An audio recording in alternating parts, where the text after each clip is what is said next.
morning dear students and parents. Myself Himanshu, science teacher from Sikar. Today we will start the chapter 8 of class 10th. Today's topic will be allotropes of a carbon. हमने previous classes के अंदर alkene, alkene, alkyne है उनका nomenclature हमने देखा था। IUPAC nomenclature है उसके रूल्स देखे और उसके बाद में इन हाइड्रोकार्बन्स का हमने क्या देखा था, IUPAC नेम देखा था कि हम IUPAC नेम इन कंपाउंड्स के हम कैसे लिख सकते हैं। जो कार्बन के जो कंपाउंड हैं जैसे कि एल्केन है, एल्कीन है, एल्काइन है, उनका हम नाम कैसे लिख सकते हैं और उनके नाम है उससे वो स्ट्रक्चर कैसे बना सकते हैं किसी कंपाउंड की। तो मैं आशा करती हूँ कि आपको अच्छे से समझ आया है और आपको लर्न भी हो गया है। तो यहाँ इस चैप्टर में हम आगे का जो टॉपिक लेंगे वो लेंगे क्या है, एलोट्रॉप्स ऑफ ए कार्बन। सबसे पहले हम बात करें कि एलोट्रॉप क्या होते हैं। सबसे पहले एलोट्रॉप की हम बात करेंगे, उसके बाद में हम कार्बन के जो एलोट्रॉप हैं उनके बारे में बात करेंगे और उनमें से कुछ एग्जाम्पल हैं जिनको हम आज एक्सप्लेन करेंगे। तो उसमें सबसे पहले बात आती है स्टार्ट करने से पहले कि जो टॉपिक है अपना वो एलोट्रॉप्स ऑफ कार्बन, यानी कि जो एलोट्रॉप है वो किसका है, कार्बन है। मेनली हम किसकी स्टडी करेंगे, कार्बन के जो एलोट्रॉप्स हैं उनकी स्टडी करेंगे। तो बात करें यहाँ पर एलोट्रॉप होता क्या है, भाई एलोट्रॉप क्या होता है। अब कार्बन का एलोट्रॉप तो हम पढ़ेंगे, लेकिन एलोट्रॉप क्या होता है सबसे पहले हम ये जानेंगे what do you mean by allotrope. तो let's know about the allotrope. देखते हैं when two or more forms of element are entirely different from each other in properties they are called a allotrope. यहाँ हम बात कर रहे हैं allotrope की, यानी एलोट्रॉप किसको कहते हैं। क्वेश्चन बनता है that what is allotrope, then answer will be when two or more forms of element are entirely different from each other in property they are called allotropes। यानी कि कोई एलिमेंट है वो दो या दो से ज़्यादा है और वो बहुत सारे क्या है पैक हो रहे हैं या ज्वाइन कर रहे हैं एक दूसरे को, बट उनकी क्या बात है, प्रॉपर्टी क्या है वो डिफरेंट है। जैसे कि जो कार्बन है कोई भी सामान है वो किसी एक चीज़ से बना हुआ है बट उसकी प्रॉपर्टीज डिफरेंट होगी। यह हम सिंपल एग्जांपल लेते हैं जो डेली लाइफ में हम देखते हैं। आपने आटा लिया,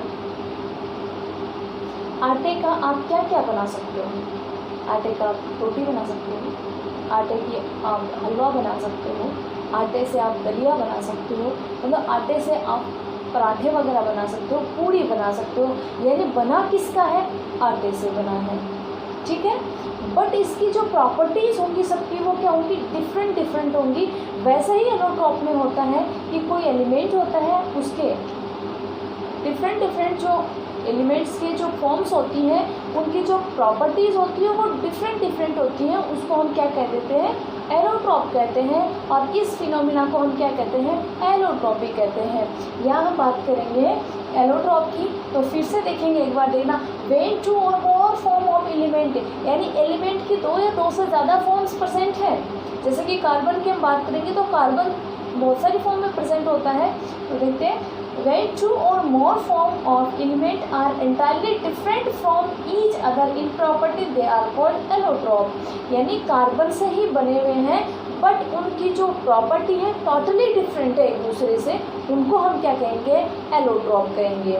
यानी कि सेम ही है सब, बट बने हुए सेम से है बट उनकी जो प्रॉपर्टीज़ है वो डिफरेंट है। हमने एग्जाम्पल लिया यहाँ पे किसका, आटे का लिया था। ऐसे और एग्जाम्पल ले सकते हो आप जो डेली लाइफ में देखते हो। डेली लाइफ में देखें कि सब बुक्स हैं किसकी बनी हुई है, पेज वगैरह होते हैं किसके बने हुए हैं हमें पता है, लेकिन बुक के ऊपर नाम अलग अलग रख दिया है, उसके अंदर जो सब्जेक्ट रखा है वो अलग अलग लिखा गया है। देन उनकी जो प्रॉपर्टीज़ होगी वो कैसे होगी, हम उसी बुक को, एक बुक, बहुत सारी बुक है, हम कहेंगे उनको बुक, बट उनके अंदर हम पढ़ेंगे तो वो बुक्स क्या मिलेंगी अपन को, डिफरेंट मिलेंगी। जैसे मैं बात करूँ, एक मेरे पास साइंस की बुक है, एक मैथ की बुक है, वो लिखने की वजह से उसमें साइंस का लिखा हुआ है इसलिए हमने उसको साइंस की बुक कह दिया। किसी में मैथ का लिखा हुआ तो हमने मैथ की बुक कह दिया, और किसी में संस्कृत लिखी हुई है तो उन्होंने संस्कृत की बुक कह दिया। अब वही पेजेस उसी में ही है, पेज उसमें भी है, सब जो पेज बने हुए वो तो सेम है लेकिन उसकी प्रॉपर्टी डिफरेंट। कैसे हम डिफरेंट कैसे जानेंगे कि उनके अंदर जो प्रॉपर्टी क्या है। जैसे कि बात करें वहाँ पर साइंस पढ़ रहे थे, कहीं पर मैथ पढ़ रहे हैं, कहीं पर संस्कृत पढ़ रहे हैं। फॉर एग्जाम्पल एक डेली लाइफ में आप देखते हो कि दूध होता है, पानी होता है और चीनी होती है, ठीक है। आप दूध, पानी और चीनी से आप दूध भी पी सकते हैं गर्म करके, ठंडा करके, जैसे भी, उसको आप दूध कह देंगे।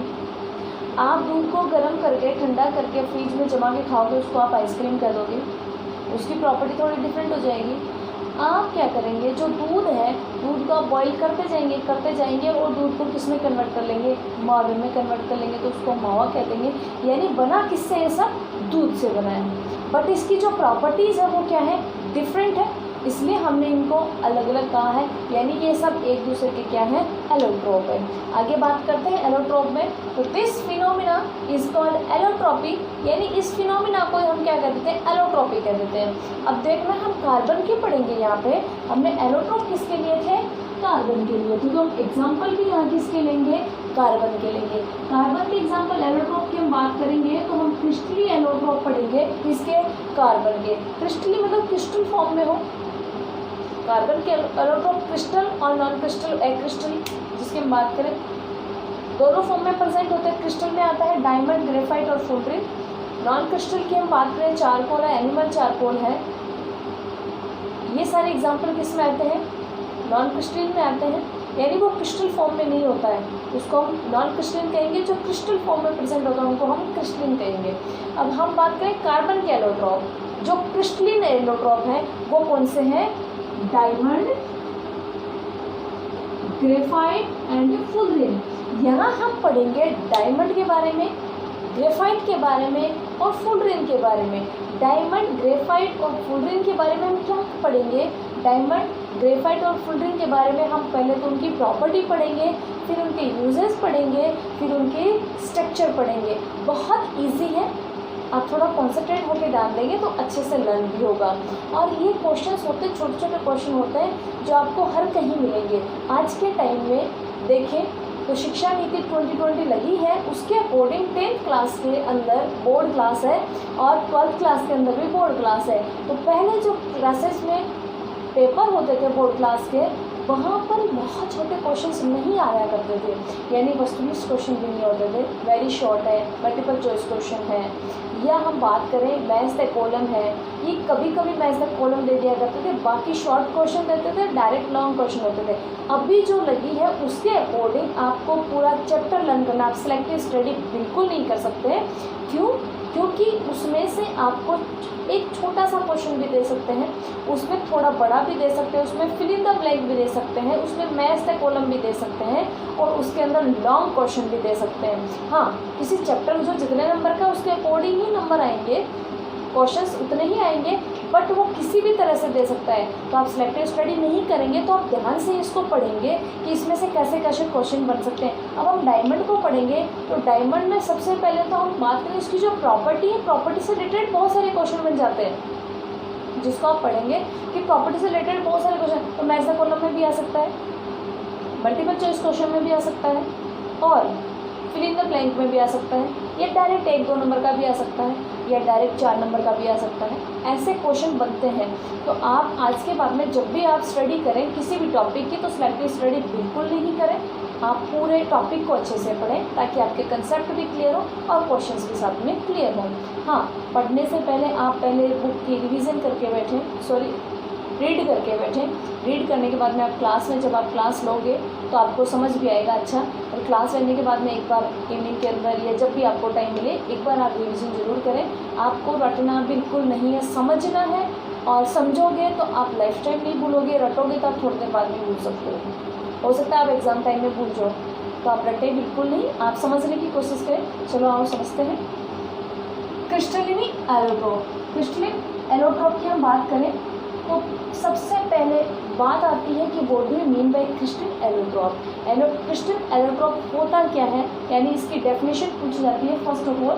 तो देखते हैं, an allotrope in which carbon atoms are arranged in a definite pattern and form a definite bond angle in definite geometry is called crystal allotrope. यहाँ कुछ वर्ड्स आए हैं जिसको मैं अंडरलाइन कर रही हूँ, तो हम उससे समझेंगे कि क्रिस्टल एलोट्रॉप में क्या होता है। यानी एलोट्रॉप के अंदर क्या होता है, जो कार्बन एटम होते हैं वो अरेंज तो होते हैं, बिल्कुल अरेंज होते हैं।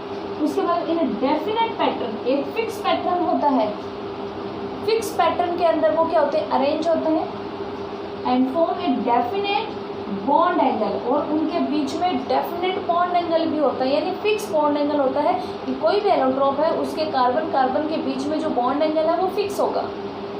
एंड डेफिनेट ज्योमेट्री होगी, यानी उसकी डेफिनेट ज्योमेट्री ने 3 मीनिंग्स यहाँ आए हैं मेन में, definite pattern, definite bond angle and definite geometry. जिस किसी भी एलोट्रॉप में होंगे उसको हम क्या कहेंगे, क्रिस्टलिनी एलोट्रॉप कहेंगे। यानी इसकी प्रॉपर्टी है कि क्रिस्टल एलोट्रॉप क्या होते हैं कि डेफिनेट बॉन्ड एंगल होगा, डेफिनेट ज्योमेट्री होगी और डेफिनेट पैटर्न होगा उसका। फॉर एग्जांपल हम बात करें, डेफिनेट बात आ रही है, पैटर्न जैसे कि मैं कोई कुछ बना रही हूँ, एक पैटर्न है, ब्लॉक, हमने ब्लॉक लिया, वॉल बना रही हूँ, एक पैटर्न है फिक्स, यस पैटर्न है। यहाँ हमने कौन सा पैटर्न यूज़ कर रहे हैं, रेक्टेंगुलर पैटर्न है, सब जगह सेट हो रहा है, ओके। डेफिनेट बॉन्ड एंगल, हम देख रहे हैं कि ये सब 90 डिग्री के ऊपर रखे हुए हैं, या बात करें 180, यहाँ से हम देखें तो 180 है, यहाँ से हम देखें तो 180 है, और वैसे देखें तो ये 90 के ऊपर रखा हुआ है इसके ऊपर, तो ये डेफिनेट बॉन्ड एंगल है इनके बीच में, जैसे कि यहाँ 90 डिग्री का है, 180 का हो सकता है, इन दोनों के बीच, लेकिन इनके बीच में क्या है, 90 डिग्री का है। फिर हम बात करें डेफिनेट पैटर्न हो गया, definite bond angle, definite geometry हो गई, एक फिक्स ज्योमेट्री बनती है, फिर उसके बाद में फिक्स ज्योमेट्री बनती है, उसको हम क्या कहेंगे, क्रिस्टलिनी एलोट्रॉप कहेंगे। अब बात करें आगे क्रिस्टलिनी एलोट्रॉप का क्वेश्चन कैसे बनता है, तो क्वेश्चन ऐसे ही बनता है, what is crystalline allotrope, right example, पूरा क्वेश्चन आ गया इसके अंदर। क्रिस्टल एलोट्रॉप क्या होता है और उसके एग्जाम्पल भी बता सकते हैं, जैसे डायमंड, ग्रेफाइट, फुलरिन, ये किसके एग्जाम्पल है, क्रिस्टल एलोट्रॉप ऑफ कार्बन के एग्जाम्पल है। तो क्रिस्टल एलोट्रॉप की डेफिनेशन आप बता देंगे और उसके बाद में आप एग्जाम्पल भी उनके लिख देंगे, तो ये मैक्सिमम 2 नंबर का क्वेश्चन बनता है। या कई बार पूछ रहे right the crystal allotrope, right the example of crystal allotrope of carbon, तो आपको ये 1 नंबर का भी बन सकता है। क्लियर, आगे देखते हैं। अब इसमें एलोट्रॉप में हम पढ़ेंगे कार्बन में, फर्स्ट हम किसको लेंगे, डायमंड को लेंगे। फर्स्ट ऑफ ऑल हम किसको सर लर्न करेंगे, डायमंड के बारे में करेंगे, डिस्कस किसके बारे में करेंगे, डायमंड के बारे में करेंगे। तो हम डायमंड की प्रॉपर्टी देखेंगे कि डायमंड होता क्या है, कैसा होता है, उसके अंदर कैसी कैसी प्रॉपर्टीज़ होती है, उसका मेट्रिक पॉइंट क्या होता है, पॉलिटिक पॉइंट क्या होता है, उसके अंदर बॉन्ड एंगल क्या होता है, और कार्बन कार्बन के बीच में कितना बॉन्ड क्या होता है, कितनी डिस्टेंस होती है, उसकी ज्योमेट्री कैसी होती है, ये सारे फीचर्स हम किस में देखेंगे, इसके अंदर देखेंगे। तो क्वेश्चन कैसे आता है, explain the structure of diamond with property, then ये 3 नंबर का क्वेश्चन मिल जाता है। 2 नंबर का ही पूछ जाता है, एक्सप्लेन ब्रीफली अबाउट डायमंड, तो फिर 2 नंबर का भी बन गया। स्ट्रक्चर के साथ में पूछा तो ये 3 नंबर का बन गया। या कई बार write the property of diamond, then ये 2 नंबर का भी हो सकता है, 1 नंबर का भी हो सकता है, अगला देगा उसकी अकॉर्डिंग अपन को लिखना है। तो हम डायमंड के बारे में जानते हैं, डायमंड क्या होता है और उसकी प्रॉपर्टी क्या होती है। Each atom of carbon in diamond is bound to 4 other atom of carbon to make a rigid 3-dimensional tetrastructure। यहाँ हम बात कर रहे हैं डायमंड की, तो डायमंड में क्या होता है देखना, पहले तो हम यहाँ से देख लेते हैं, कार्बन इन डायमंड, डायमंड के अंदर जो कार्बन है वो कैसे बाउंड रहता है। यहाँ पर एक कार्बन है, other atom, other 4 atom carbon atom से क्या रहता है, ये बाउंड रहता है और क्या बनाता है, रिजिड 3 डायमेंशन, मतलब बहुत टाइट स्ट्रक्चर बनाता है, 3 डायमेंशन टेट्राहेड्रल स्ट्रक्चर।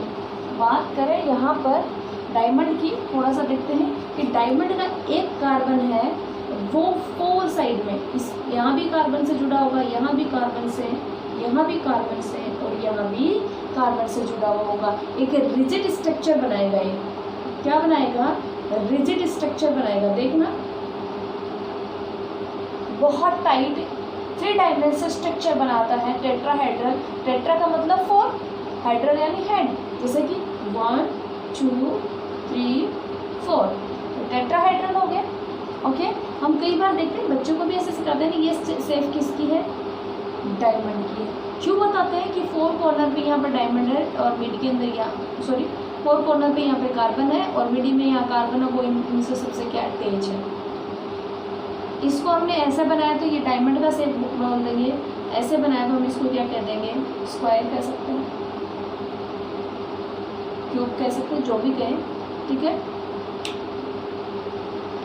अब यहाँ हम देख रहे हैं कि जो डायमंड की स्ट्रक्चर है उसमें एक कार्बन होता है, वो 4 कार्बन एटम से कंबाइन होता है या बाउंड होता है। आगे देखते हैं, ये हाईली प्योर होता है, कार्बन एलोट्रोप है उसमें हाईली प्योर है। हाईली प्योर क्यों है कि इसके अंदर सब जगह कार्बन ही कार्बन प्रेजेंट होते हैं, कि कार्बन अपनी वैलेंसी किसके साथ कंप्लीट कर रहा है, कार्बन के साथ ही कर रहा है। तो यह हाईली प्योर फॉर्म होती है कार्बन एलोट्रोप की, बहुत प्योर होती है। 3 यहाँ पर देख रहे हैं क्रिस्टल एलोट्रोप में, उनमें सबसे प्योर कौन सा है, डायमंड है। क्वेश्चन ये भी बन सकता है, bond distance between 2 carbon atom is 1.54 angstrom. यहाँ बात हो रही है जो बॉन्ड एंगल, हमने प्रीवियस क्लास के अंदर डिस्कस भी किया था कि बॉन्ड एंगल क्या होता है, यानी कि 2 कार्बन्स के बीच में बॉन्ड एंगल की बात हो रही है।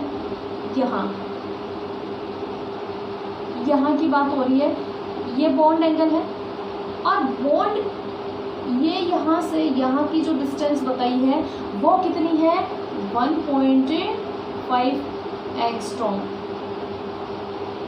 ठीक है, 1.54 एंगस्ट्रॉम बताई है। यानी कार्बन के बीच में जो बॉन्ड लेंथ की बात करें, कि डिस्टेंस की बात करें, वो कितनी है, 1.5 एंगस्ट्रॉम की बात करें तो वो होगी 1.54 एंगस्ट्रॉम। यहाँ आगे बात करते हैं, diamond is a bad conductor of electricity. अब क्यों होता है diamond bad conductor of electricity, कि जो डायमंड है, डायमंड में बात करें तो यहाँ पर क्या है, कार्बन है, कार्बन की 4 वैलेंसी कंप्लीट हो रही है। कोई यहाँ पर फ्री इलेक्ट्रॉन दिख रहा है आपको, नहीं दिख रहा। फ्री इलेक्ट्रॉन के बिना यहाँ पर इलेक्ट्रिसिटी क्या है, फ्लो नहीं हो सकती। देन ये क्या है, इलेक्ट्रिसिटी का बैड कंडक्टर है। क्यों, क्योंकि यहाँ पर कोई भी फ्री इलेक्ट्रॉन प्रेजेंट नहीं है, और फ्री इलेक्ट्रॉन प्रेजेंट नहीं है देन यहाँ पर क्या नहीं हो सकता, इलेक्ट्रिसिटी फ्लो नहीं हो सकती। तो ये क्या हो गया, बैड कंडक्टर ऑफ इलेक्ट्रिसिटी, ठीक है। Extremely hard, diamond is extremely hard, diamond बहुत ज़्यादा हार्ड होता है, बहुत हार्ड होता है। देखेंगे, diamond is the hardest substance known till date. आज के टाइम में हम बात करें, अभी तक जितने हार्ड सब्सटेंस है सब में से, यानी सबसे ज़्यादा हार्ड या सबसे हार्ड सब्सटेंस कौन सा है, डायमंड है। आज तक जितने भी खोजे गए हैं उनमें से सबसे हार्डेस्ट सब्सटेंस कौन सा है, डायमंड है। फिर बात करें, मेल्टिंग पॉइंट इज 3843 केल्विन, यानी इसका मेल्टिंग पॉइंट भी बहुत हाई है। अब बात कर रहे हैं, extreme pressure work on sediments of coal then diamond becomes transparent. यहाँ हम बात करें कि डायमंड का फॉर्मेशन कैसे होता है। जो कोल होता है, कोल पे क्या बहुत ज़्यादा प्रेशर आता है, ठीक है, देन वो क्या करता है, प्रेशर और टेम्परेचर दोनों ही इंक्रीज होते हैं, देन डायमंड क्या हो जाता है, ट्रांसपेरेंट हो जाता है। जैसे कि कोई कोल था, ये मान लो कोयले का कोई टुकड़ा था, कोयले के टुकड़े पर प्रेशर भी उतना ही आया और टेम्परेचर भी उतना ही आया, देन ये क्या हो जाएगा, धीरे धीरे, जैसे ये ब्लैक था, जैसे इस पे हम प्रेशर और टेम्परेचर डालेंगे वैसे ये क्या हो जाएगा, ये एकदम ट्रांसपेरेंट हो जाएगा। यानी कि डायमंड ट्रांसपेरेंट क्यों होता है, कि उसके ऊपर जो प्रेशर डालते हैं, टेम्परेचर वगैरह प्रेशर दोनों डालते हैं, देन वो क्या किस में कन्वर्ट हो जाता है, ट्रांसपेरेंट में कन्वर्ट हो जाता है। Diamond can be synthesized by substituting pure carbon to extreme temperature and pressure. हम डायमंड बना भी सकते हैं नेचुरली। जो डायमंड है उसको तो बहुत सालों साल लग जाते हैं, इतने मिलते भी नहीं है। आज के टाइम में जितने भी डायमंड देखते हैं अपन, जहाँ भी यूज़ होते हैं, मोस्ट ऑफ टाइम ओरिजिनल जो डायमंड है वो बहुत ज़्यादा कॉस्टली होता है, हम उसको अफोर्ड नहीं कर पाते हैं।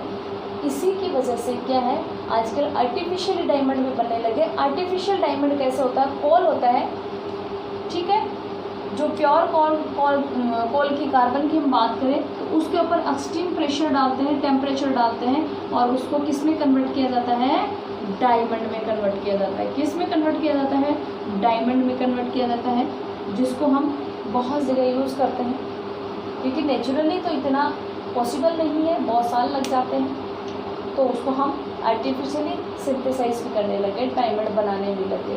आप मार्केट में बहुत तरह के डायमंड देखते हो, किसी में शाइनिंग बहुत शानदार होती है, किसी में बिल्कुल ही कम होती है, कोई में बहुत ज़्यादा शाइनिंग होती है, कई की कॉस्ट बहुत कम होती है, कई की उससे ज़्यादा, कई की तो बहुत करोड़ों में होती है। तो हम डिफरेंस देख सकते हैं ये ऐसा क्यों है कि जो अच्छा प्योर वाला है, नेचुरली है, उसके तो कॉस्ट बहुत ज़्यादा हाई होगी, और जिसको थोड़ा सा अच्छे से बनाया हुआ है, अच्छे से प्रेशर दिया हुआ है, टेम्परेचर दिया हुआ है, देन उसकी क्वालिटी थोड़ी अच्छी होगी तो उसका पैसा भी अच्छा होगा। और जो ऐसा ही बना है कि प्रेशर भी डाला है, टेम्परेचर भी डाला है, बट जितनी रिक्वायरमेंट थी उतना भी डाला है, लेकिन जो कोल था वो कार्बन था, वो क्या था, प्योर नहीं था, इसकी वजह से उसकी रेट क्या हो गई, डाउन हो गई। अब हम देखेंगे यूजेस ऑफ डायमंड, डायमंड के यूज़ क्या क्या होते हैं। हम देखते हैं कि बहुत जगह यूज़ होता है डायमंड। डायमंड मेनली कटर का काम भी करता है। देखते हैं कौन कौन से कटर बनाते हैं।